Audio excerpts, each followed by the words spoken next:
mean, I don't, pressuring President Obama is not,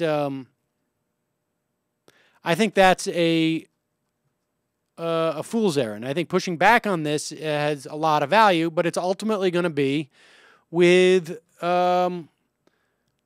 Democrats in the Senate, but particularly the House. Look, the other aspect of this deal is not just a question of what's on the table and what people will vote for. The other thing to look for is in the House, how many votes can Boehner get to pass any deal that he gets with President Obama? They've got about, 219 Republicans, 217, maybe about 200 Democrats, somewhere in that neighborhood. I don't know the exact numbers. Forgive me. The bottom line is, how many votes will Boehner need from Nancy Pelosi's caucus? Will he need a majority of Democrats to vote for this because he can only bring along a certain number of Republicans?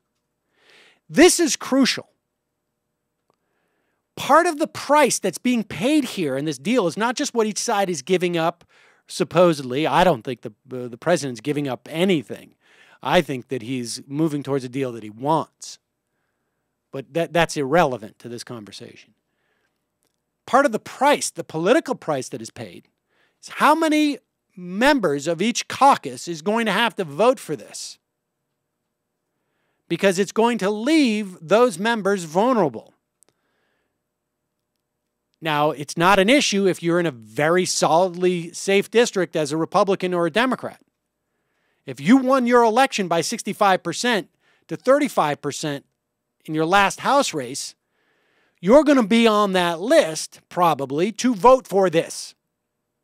But when you start to get into districts that are a little bit more purple, when you start to get into situations where they haven't been gerrymandered to be safe districts, when you start to get into districts where the challenger may have a lot of money, when you start to get into districts where there's a chance that you may get primaried, that's where the rubber meets the road. And that's when Boehner and Pelosi have to go back to their caucus and say, I need you to vote for this. And that House member says, but whoa, if I vote for this, I'm in big trouble. What will you give me? Well, we'll make sure that the DCCC gives you X, Y, and Z.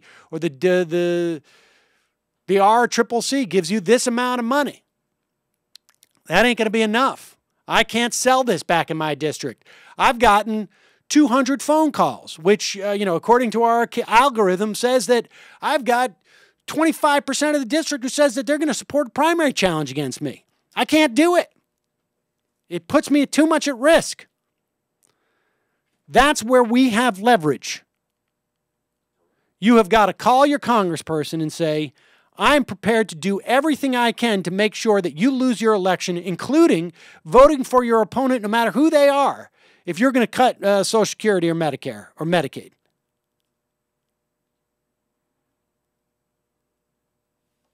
This is where we have leverage because they're going to be up for re-election in 2 years and President Obama is not.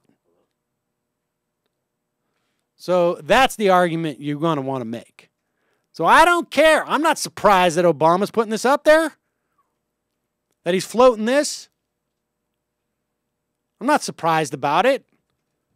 This is not a surprise to me. I've been saying this for a year, 2 years. I don't know.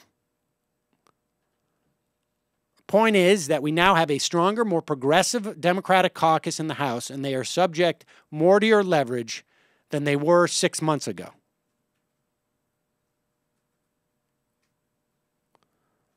Now, that being the case, we're talking about a lame duck session. But even still, they can see the direction these things are headed in.